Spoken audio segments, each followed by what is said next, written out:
back at it on our knee pad today for camel. First things first, please make sure that you like, share, subscribe, comment, tag people, do all the things, and turn on your notifications so you know when the next video is coming out. We're going to take a nice tall camel.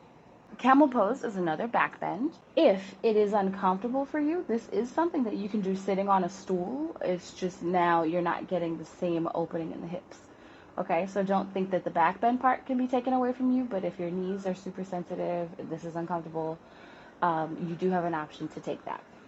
We're going to come to a nice tall stand on our knees, just like we would for mountain pose, right? Except our weight is on our knees, obviously. So we're going to take our hands, take it to our waist. Slide the hands all the way back until your thumbs touch. And then rotate the hands down so the fingertips point down towards your butt. The inside of your knuckles are going to line up with your hips here. We're going to roll the shoulders up, back, down, and around just one time to squeeze those elbows back. I do suggest opening up the shoulders, opening up the heart and chest a little bit more before you do this as well.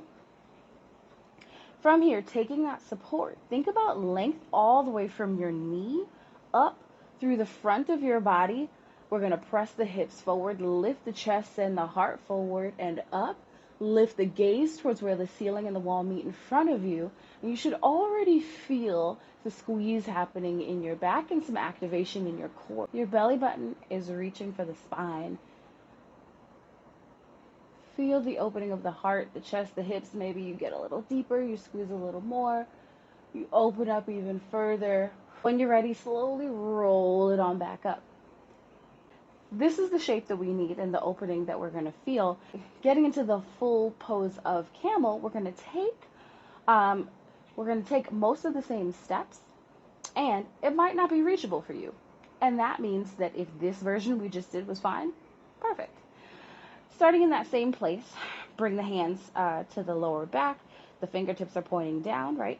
The whole same setup, but we're going to release the right hand down.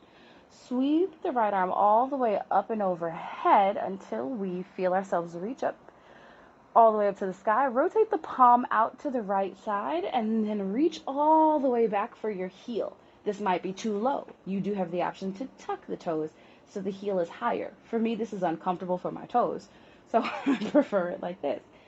Either way, maybe this is your camel.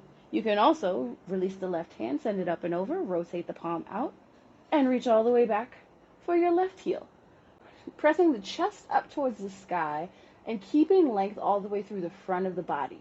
Knee, hip, shoulder, all the way through the chest. Really nice long space here. When you're ready to come out of it, you can slowly slide the hands up the back of the body. Come back to your tall stand on your knees. Remember that your yoga practice is for you, and if you're looking for more modifications, look through my other videos that I've been posting. They all give you options and variations that may be more right for you than what you hear in a regular vinyasa class. And if you're looking for a full class, I'd love to have you. I teach every week live on Zoom, so I'm where you are. You can find all of that information down in the links below. I teach classes, I teach yoga retreats, I have plenty of YouTube videos for you to watch now. And if you're looking for a playback subscription that you can do on your own time, I have a library membership that gives you access to my hour-long playbacks of my classes, as well as any other videos that I create and I upload just for my subscribers. I'll see you soon.